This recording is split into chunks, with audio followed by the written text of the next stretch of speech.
Ingon din ha mga igsuon ko sa Mikiyas 1:3, kay ania karon si Jehova nagagula gikan sa iyang dapit og manaog og magatamak sa tanang hatag-as nga mga dapit sa yuta. Gitagna ni Mikiyas mga igsuon ko nga si Jehova mugula gikan sa iyang dapit og manaog og magatamak sa tanang hatag-as nga mga dapit sa yuta. Ato nang mabasa sa Mikiyas 1:3.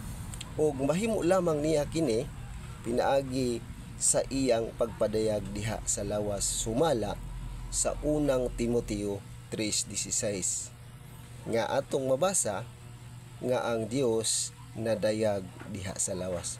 So tataw mga igsuon ko nga kining nadayag sa lawas mao ni si Jesus Christ. O tataw nga atong nga mapamatud-an nga kining si Jehova nga Dios sa Israel kaniadto sa daang tugon, mao kini ang nigawas dinhi sa bagong tugon ug ang iyang pangalan mao si Jesus.